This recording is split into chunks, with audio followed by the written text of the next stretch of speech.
बिस्मिल्लाहिर्रहमानिर्रहीम। अस्सलाम वालेकुम फ्रेंड्स, मैं हूं आसिफ हसी और आप देख रहे हैं मेरा यूट्यूब चैनल आसिफ हसी ऑफिशियल।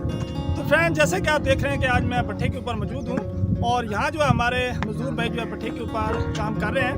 तो आज उनकी ज़िंदगी के तमाम अहवालात के भट्ठे के ऊपर जो हमारे मजदूर भाई काम करते हैं उनकी ज़िंदगी किस तरीके से गुजर रही है और भट्ठों के ऊपर जो है किस तरीके से जो है काम हो रहा है और उनको जो है 1000 ईंट के हिसाब से जो है कितनी उजरत मिल रही है और उनके घर के गुजारे जो है किस तरीके से चल रहे हैं और कितनी मुश्किल में उनकी ज़िंदगी है, तमाम अहवालात आज की वीडियो में आपको बताएंगे।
तमाम तरीक़ेकार भी दिखा रहे हैं कि किस तरीके से जो है भट्ठे के ऊपर काम करने वाले हमारे जो मजदूर भाई हैं वो किस तरीके से सुबह से उठकर जो है भट्ठे का रुख करते हैं, वहाँ जो है किस तरीके से जो है गारा बनाते हैं और उसके अलावा ईंटें बनाने के लिए जो है मिट्टी बनाने के बाद किस कदर मेहनत वाला काम होता है और उसके बाद जो है वो ईंटें बनाने का जो है काम शुरू कर देते हैं। तो फ्रेंड्स, आज मेरे पास मौजूद है अल्लाह बख्श उर्फ काले खान अफरीदी।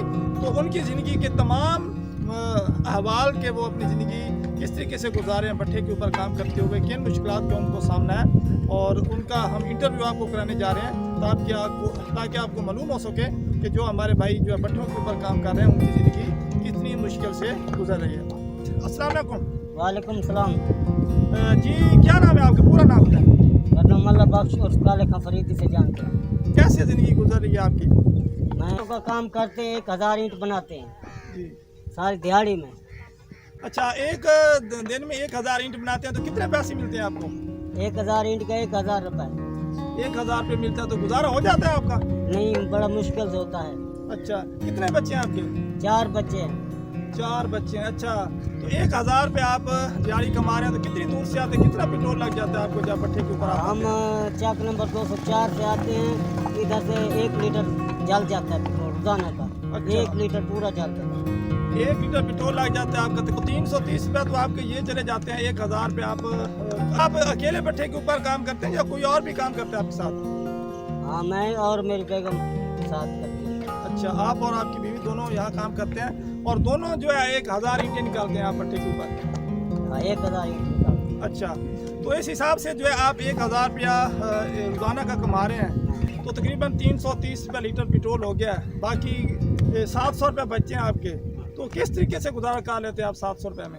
सुबह को उठते 400-500 रुपया नाश्ते पे लग जाता है। अच्छा। बाकी 200 बचते हैं, उसमें हम क्या लें? आटा लें, ये सब्जी लें या और जूती लें, कपड़ा लें, कुछ नहीं बच रहा। हम बहुत मुश्किल में हैं। जी फ्रेंड, तो आप सुन रहे हैं जो हमारे भट्ठे के ऊपर मजदूर भाई काम कर रहे हैं कि वो कह रहे हैं कि हम जो है मियाँ बीवी दोनों जो है सुबह उठकर जो है भट्ठे के ऊपर काम करने के लिए आते हैं और यहाँ जो है हमें 1000 ईंटें निकालते हैं। शाम तक जो है 1000 ईंटें निकालते हैं और हमें 1000 ईंट निकालने का जो 1000 रुपया मिलता है और 4 उनके बच्चे हैं। वो कह रहे हैं कि सुबह जब हम उठते हैं तो हमारा तकरीबन 500 नाश्ते के ऊपर लग जाता है और उसके अलावा 300 रुपये जो हमारा पेट्रोल का लग जाता है और उसके बाद हमें 200 रुपये पा जाते हैं। अच्छा, बिजली का बिल कितना आता है आपका?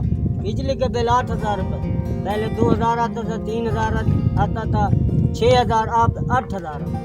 जी फ्रेंड, तो 8000 उनका बिजली का बिल आ रहा है और उसके अलावा वो ये भी बता रहे थे कि उनके छोटे छोटे बच्चे हैं, वो उनको कोई चीज़ भी नहीं खिला सकते, शय भी नहीं खिला सकते, दूध भी नहीं पिला सकते और उसके अलावा जो है शाम को जी और दोपहर को भी रोटी खानी होती है, तो शाम को भी रोटी खानी होती है। तो ये तकरीबन 1000 पैसे जो हमारे मजदूर भाई भट्टों के ऊपर काम कर रहे हैं, हुकूमत से हम ये कह रहे हैं कि वो किस तरीके से जो है अपना गुजारा करें। आप हुकूमत से इसके बारे में क्या मुतालबा करना चाहते हैं?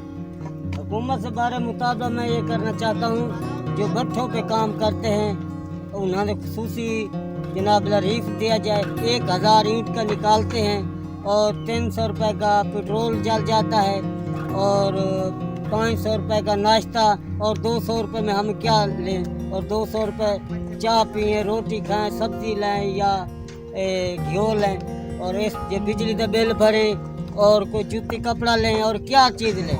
मेरी हुकूमत से अपील है कि खुसूसी जो भट्ठों पे काम करते हैं इनके लिए रहीफ और इमदाद का ऐलान हुकूमत करे, और जनाब अल्लाह ये बिजली के बिल हैं भट्ठों के जो काम करते हैं इनके लिए माफ़ किया जाए।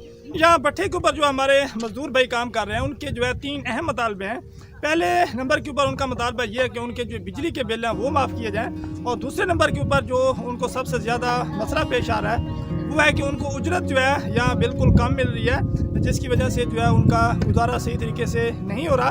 तीसरे नंबर के ऊपर जो उनका सबसे अहम और मेन मुतालबा है कि जिस तरह पहले की हुकूमतें जो है भट्ठे के ऊपर काम करने वाले जो आदमी हैं उनके बच्चों को जो है 3000 रुपये फी बच्चे के हिसाब से इमदाद मिल रही थी, अब आने वाली हुकूमतों ने जो है वो इमदाद भी बंद कर दिया है। तो भट्ठे के ऊपर जो काम करने वाले हमारे मजदूर भाई हैं उनका अहम मुतालबा यही है कि वो जो हमारे बच्चों को जो है 3000 रुपये वजीफ़ा मिल रहा था, जो भट्ठे के ऊपर लोग काम कर रहे हैं उनके बच्चों को वो वजीफ़ा जो है दोबारा से जारी किया जाए, ताकि उनके जो बच्चे हैं वो तालीम हासिल कर सकें और माशरे के अच्छे शहरी बन सकें।